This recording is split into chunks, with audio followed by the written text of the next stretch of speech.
자, 등차 중항. 자, 이건 무슨 말이냐면 읽어볼게요. 세수 A랑 X랑 B가 순서대로 등차 수열을 이룬다고 봤었을 때 X를 A와 B의 등차 중항이라고 부른다. 중항, 가운데항. 등차 수열을 이루는 세 개 중에서 가운데항, 이런 뜻이라고 보시면 됩니다. 그래서 X는 A와 B의 중간 값이니까, 자, 등차 수열을 이룬다는 걸 생각을 한번 해보면 이 두 개의 차는 어때야 돼? 같아야 돼를 표현을 한 거야. 맞지? 그리고 그걸 정리를 하니까 이항을 시키니까 이렇게 되고 이렇게 된다는 거야. 근데 처음부터 등차 중항이라는 거의 말을 등차 수열을 이루는 것의 가운데 항이다라는 걸 생각을 한다면 A, B라는 값의 중간 값을 찾기 위해서 이렇게 한다라고 생각하셔도 상관이 없어요. 됐죠? 자, 그리고 그걸 정리한 거야, 이 부분을. 등차 수열에서 연속하는 세 항 사이의 관계는, 자, 누가 될지 모르니까 n번째 항, n 플러스 1번째 항, n 플러스 2번째 항, 이렇게 나타낸 거야. 쉽게 생각하면 얘들아, 이 표현은 얘들아 어렵게 생각할 필요 없어요. n이 만약 1이었다면 첫 번째 항, 두 번째 항, 세 번째 항 사이의 관계, 이렇게 보시면 되고요. n이 3이었다면 세 번째 항, 네 번째 항, 다섯 번째 항 사이의 관계, 이런 걸 뜻하는 거야. 알겠지? 근데 이게 첫 번째, 두 번째, 세 번째든 세 번째, 네 번째, 다섯 번째든 10번째, 11번째, 12번째든 상관없이 세 개가 뭘 이루기만 한다면, 등차 수열을 이루기만 한다면 이라는 걸 얘기를 해야 되기 때문에 조금은 뭐 여러분 입장에서, 학생 입장에서는 이게 어렵게 보일 수도 있거든. 그렇지만 그냥 연속된 항들을 뜻하는 거다 라고만 봐주시면 될 것 같아요. 됐지? 자, 얘가 등차 수열을 이룬다면 가운데 것은 양옆에 있는 것의 등차 중항이라고 부를 수 있다. 그리고 방금 여기서 했던 내용 있지? 했던 내용을 조금 이렇게 표현해 볼 수 있다 라는 겁니다. 이해했어요? 그러니까 이 부분 있죠? 이 부분의 과정에서 그냥 2를 양변을 곱하면 2x는 뭐랑 같았어요? a 더하기 b랑 같았잖아. 다시 얘기하면 가운데 거는 양옆에 있는, 여기 양옆에 있는 놈들을 서로 뭐 한 거? 더한 거랑 같아진대. 몇 배를 하면? 가운데 거의 2배를 하면. 그걸 이렇게 표현을 한 겁니다. 됐지? 됐죠? 어렵지 않죠? 이게 단순한 등차 중항의 내용이에요. 자, 그리고 이제 밑으로 가보면 등차 수열의 시계적성이라고 되어 있는데, 이거는 이제 문제를 풀어가기 위한 어떤 요령? 뭐 그런 거라고 보시면 되는데, 자, 볼게요. 몇 개의 수가 등차 수열을 이룬다고 했었을 때, 자, 일단 이런 거야. 몇 개의 수가 등차 수열을 이룬다고 했었을 때 우리는 이렇게 하자는 거야. 그 수들을 다음과 같이 세우면 된다. 그렇게 하면 계산이 편할 것이다. 자, 세 개의 수가 등차 수열을 이룬다고 하면 a-d, a 플러스 d라고 표현하는 게 좋다. 그러니까 이런 거지. 세 개의 수가 등차 수열을 이룬다고 했었을 때 이런 걸 한번 안 봐두면, 첫 번째 건 a, 두 번째 거는 등차 수열이라고 했으니까 a 플러스 d, 세 번째 거는 a 플러스 2d라고 표현을 하게 돼요. 보통 아이들을 보니까 A, B, C라고 하는 거는 등차 수열이라는 걸 전혀 반영을 못하기 때문에 좋지 않은 표현이고요. 등차 수열이라는 걸 생각을 한다면 A랑 A 플러스 D랑 A 플러스 2D라고 쓰게 된다고요. 근데 이것 또한 별로 좋지 않대. 요렇게 하는 게 좋대. 그래야 뭐가 편하대? 계산이 편하대 라는 걸 알려주고 있는 거야. 그래서 한 번씩만 봐주시면 됩니다.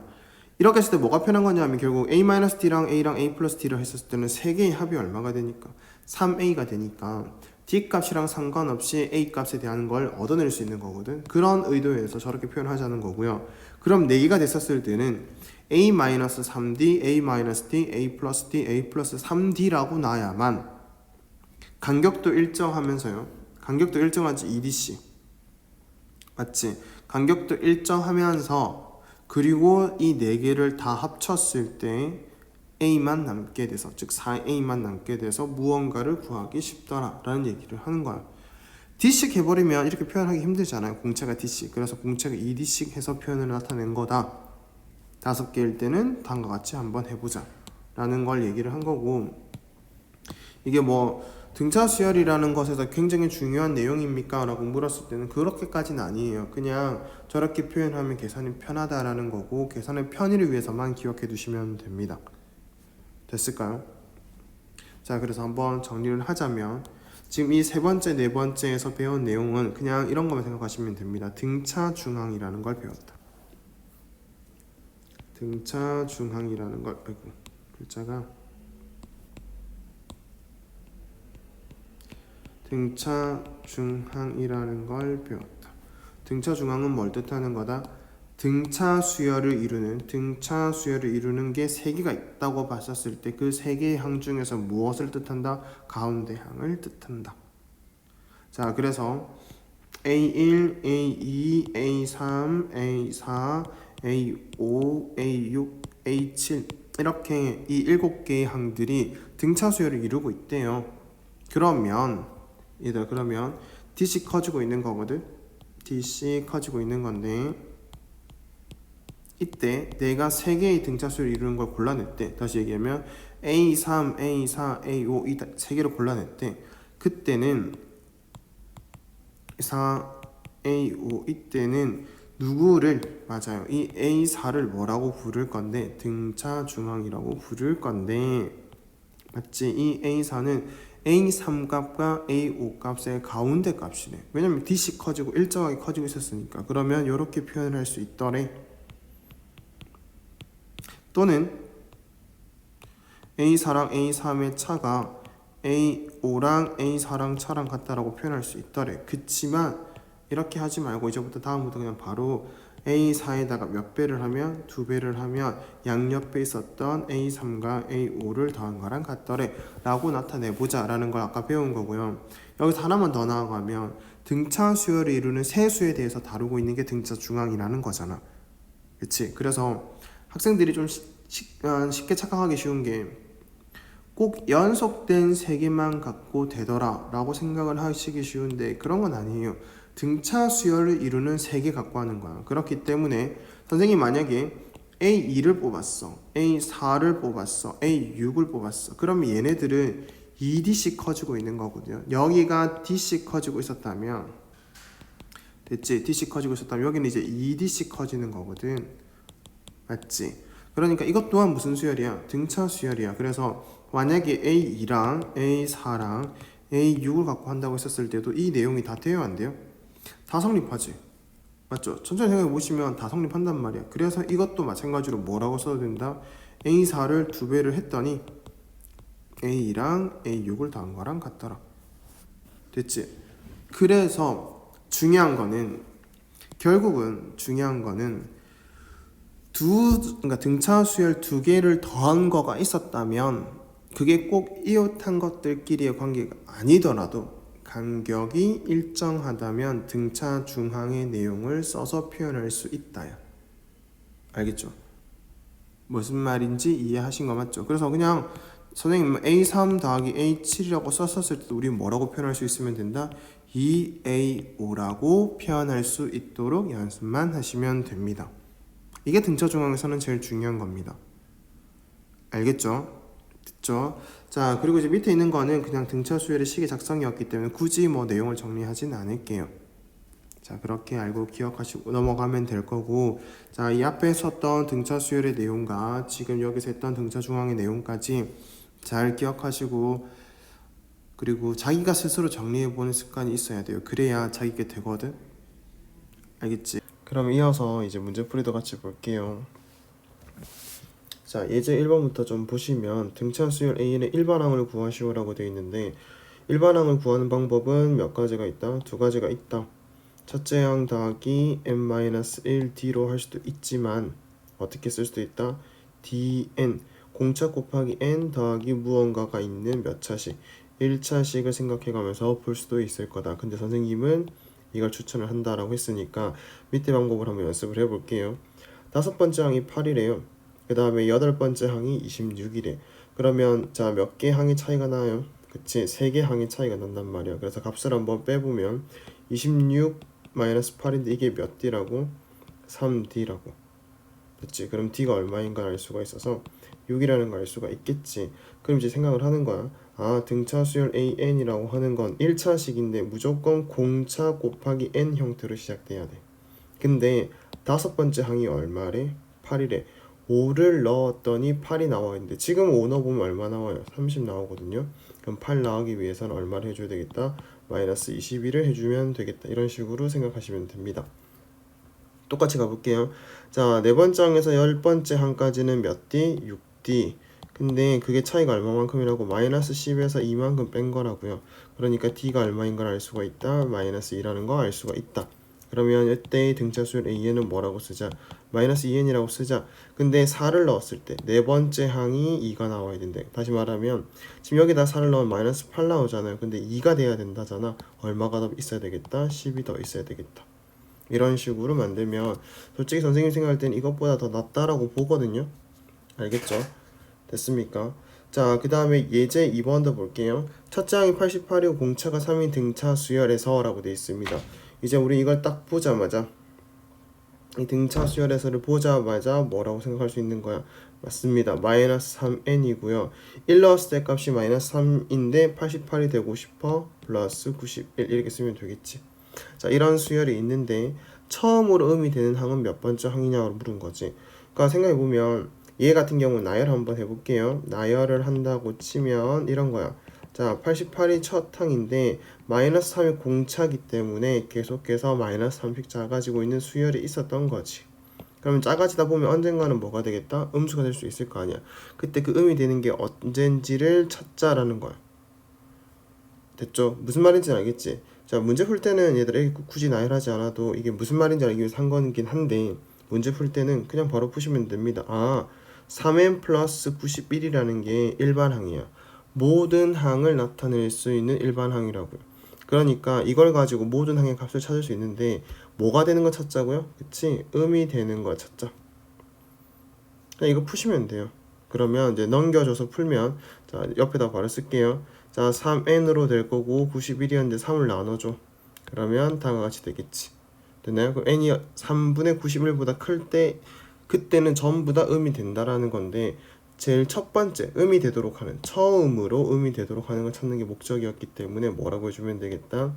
맞습니다. 지금 이게 30점 얼마잖아요. 그래서 31번째 항 이렇게 생각해 주시면 됩니다. 자, 이어서도 보면 자, 두 번째 항과 여덟 번째 항의 절대값이 같고 부호가 서로 다르며 라고 돼 있어. 이것도 먼저 해석을 해보면 이렇게 해석하시면 돼요. 두 번째 항을 A2라고 한번 표현을 해볼게요. 그 다음에 여덟 번째 항 A8이라고 표현을 해보면 얘네들이 절대값은 같고 부호가 서로 다르대. 다르게 얘기하면 더하면 얼마가 된다? 맞아요. 0이 된다. 됐지? 근데 우리가 등차 중앙에서 이런 걸 배웠어요. 이 두 개 더한 거는 뭐랑 같다? 맞아요. 2배의 A5랑 같다. 그치? 등차 수열에서 배웠잖아요. 맞죠? 그래서 우리한테 알려주는 정보는 A5가 일단 얼마가 돼야 된다? 0이 돼야 된다라는 걸 결국은 알려주는 건데 여섯 번째 항이 마이너스 4래. 여섯 번째 항이 마이너스 4래. 공차가 얼마래? 마이너스 4래. 이렇게 주는 거야. 그러면 우리가 이제 이 내용만 갖고 다섯 번째 항과 그 다음에 공차가 마이너스 4라는 내용 가지고 뭘 쓸 수 있다? an 만들 수 있잖아. 공차 곱하기 n. 근데 5를 넣었을 때 얼마가 나와야 돼? 0이 나와야 돼. 다시 말하면 20이 더 붙어 있으면 돼. 그래서 때 10번째 항 찾아라는 게 목적이었기 때문에 10을 넣어주면 마이너스 20이라고 해주시면 됩니다. 쉽죠? 앞에 내용을 확실히 이해했다면 쉽게 풀 수 있을 겁니다. 또 이어서 보면 예제 3번인데 두수 2와 35 사이에 10개의 수를 넣어서 만든 수열이 등차 수열을 이룬다라는 건데 이건 좀 문제 유형이라고 보시면 될 텐데 아이들이 제일 많이 착각하는 게 뭐냐면 선생님이 이렇게 쭉 읽어주고 35는 그러면 몇 번째 항이에요? 라고 물으면 이게 10 뒤에 있다 보니까 11번째요 라고 얘기할 수 있는데 얘들아 봐봐. 상식적으로 봐야 돼. 두 개 사이에 10개를 넣었어. 그럼 몇 개 있는 거야? 맞아, 12개가 있는 거야. 이렇게만 생각하면 돼. 그럼 얘는 몇 번째 항이야? 실제로는 12번째 항이야. 아셨지? 됐죠? 자, 어쨌든 지금 우리 12번째 항이 이제 35고 주어진 수의 첫 번째 항이 얼마일 때 2라는 걸 알 때 얘가 첫 번째 항입니다. 첫 번째 항인 걸 알고 있을 때 공차와 그 다음에 이 x6을 구하자라는 게 목적이니까 한 번씩 해보면 자, 이 12번째 항은 결국은 이렇게 볼 수 있는 거잖아.